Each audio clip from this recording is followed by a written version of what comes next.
Bonsoir. Merci d'être venu nous voir à Bordeaux. Merci, mesdames et messieurs, d'assister à cette présentation de la psychothérapie de Dieu chez Odile Jacob.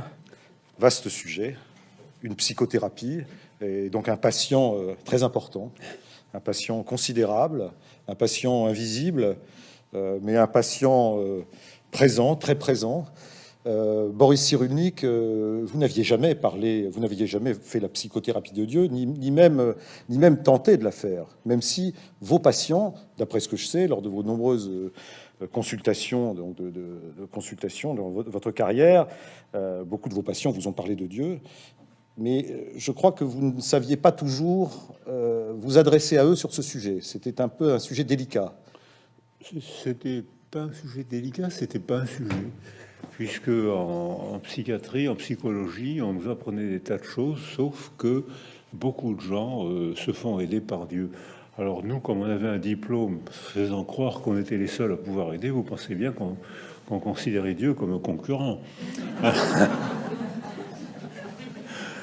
Alors, mais en fait, cette idée, on aurait dû, j'espère qu'après ce livre, on enseignera aux étudiants que ça existe. Et qu'il faut que nous, psychothérapeutes, médecins, il faut qu'on en tienne compte. En fait, dans les premiers groupes de recherche sur la résilience, j'avais des amis, des collègues qui étaient très croyants. Et l'un, il y avait, je dis leur nom, c'était Michel Manciot, qui était professeur à Nancy, et Vanny Standel, qui était le directeur de l'Institut catholique de l'enfance à Genève, et qui nous disait, mais alors l'un des deux a eu de grosses épreuves, de grosses tragédies dans sa vie, et il disait heureusement que je suis croyant. Et moi j'entendais ça comme un témoignage, mais pas comme une réflexion. Beaucoup de patients ou de connaissances me disaient la même phrase, mais on n'avait aucune réflexion psychologique sur un phénomène profondément humain. Donc c'est en partant au Congo avec l'UNICEF, j'ai rencontré les enfants soldats, et c'était des petits garçons de 10 à 12 ans qui étaient tragiques, maigres, hagards, et tous ces petits garçons, il n'y en avait qu'un qui était mignon comme tout, il ressemblait à mon petit-fils avec des fossettes, sauf qu'il avait la peau noire, mais c'était mon petit-fils en noir. Il était mignon comme tout, et sauf lui qui voulait, c'était un enfant normal, parce que lui, il voulait être footballeur, donc c'était un enfant normal, et les autres qui étaient tragiques, me disait expliquez-moi pourquoi je ne me sens bien qu'à l'église. Aucune réponse possible. On n'avait jamais réfléchi à ça. C'était pas dans nos cours, c'était pas dans les cours de psychologie. C'est-à-dire que c'était un phénomène humain majeur et on n'avait aucune formation, réflexion psychologique. Avant de rencontrer ces enfants soldats du Congo, que faisiez-vous de ces patients qui vous parlaient de Dieu? Vous leur disiez d'aller voir des confrères, vous leur disiez de persévérer dans leur pratique religieuse. Que leur disiez-vous? Rien. Puisqu'on n'avait pas de formation, on n'y pensait pas, c'était hors sujet. C'était hors sujet. On nous apprenait la clinique psychiatrique, la formation psychologique, la formation neurologique, puisque je suis un archéopsychiatre. J'ai été diplômé d'avant 68, c'est-à-dire qu'on nous apprenait le cerveau et on nous disait maintenant, tu peux faire une psychothérapie. Une quoi? Une psychothérapie. Donc on était formé comme ça. Donc je disais rien. C'est-à-dire que comme c'était hors sujet, j'entendais ça comme si un témoignage, mais pas une réflexion. Alors qu'on n'encourage pas, on comprend pas l'effet bénéfique et parfois maléfique, hein, parce que vous avez dit l'effet bénéfique qui est incontestable. Je vais en parler. Mais c'est pas du 100%. Hein. Donc, mais il y avait pas dans mes groupes d'ailleurs. Quand j'ai dit on va faire des groupes de recherche. Alors les groupes de recherche, d'abord, on les a fait sur la biologie. Alors là, il y avait plein de gens qui voulaient venir travailler avec moi, sur la psychiatrie, plein de gens, sur la résilience, plein de gens, sur la religion. Sur la quoi? Ben, on va réfléchir à ça, à ce phénomène. Mais t'es pas fou, non? Tu vas te faire assassiner. Alors ça, c'est un problème. C'est que encore maintenant, si tu cherches à comprendre l'effet psychologique de la croyance en Dieu, tu prends un risque. Encore maintenant, on me l'a dit il n'y a pas longtemps, faut pas toucher à ça. Ça, c'est un problème qu'on va partager. Pourquoi s'il ne faut pas toucher à ça? Puisque c'est un problème humain. Et que j'étais thérapeute, j'étais médecin. Et donc, ça veut dire que un bébé a un objet sensoriel que plus tard il appellera maman. Mais au début, aucun bébé ne parle le jour de sa naissance. Un géant sensoriel que plus tard il appellera maman, qui le sécurise et qui l'invite à sortir de lui-même. Et quand il parle, c'est-à-dire entre le 20e et le 30e mois, schématiquement, hein, ça dépend des enfants ou des cultures, mais c'est à peu près comme ça, quand il parle, maman, qui transmet la religion, et officiellement dans la religion juive, mais aussi dans d'autres religions, maman lui parle de quelqu'un qu'on ne peut pas percevoir et qui pourtant protège, qui pourtant indique la voie, qui punit si on fait des bêtises et qui structure la représentation mentale de l'enfant. Donc l'enfant apprend à aimer le Dieu qu'aime sa mère. Donc c'est par affection qu'on apprend qu'on s'imprègne du Dieu de maman, puis ensuite de son foyer, puis ensuite de son quartier, puis ensuite de sa culture. Mais ça et alors à l'adolescence, bien sûr, ça se remet en cause. On peut garder la foi de ses parents, elle peut se dire, puisque on sait maintenant qu'un enfant privé d'attachement arrête tous ses développements psychologiques, affectifs, neurologiques. C'est-à-dire qu'un enfant privé d'attachement, son cerveau s'altère. Et ça, c'est pas une vue de l'esprit, c'est-à-dire que maintenant on le photographie en neuroimagerie, en scanner, on photographie qu'un enfant privé de liens affectifs a une atrophie des deux lobes préfrontaux et des deux circuits limbiques, c'est-à-dire les circuits de la mémoire et des émotions. Donc c'est pas une vue de l'esprit, on le photographie et même quand on est spécialiste, on mesure l'importance de l'altération. Mais on peut mesurer aussi les facteurs qui permettent la résilience, c'est-à-dire la reconstruction du système nerveux qui a été abîmé par la privation affective. Une représentation modifie le métabolisme.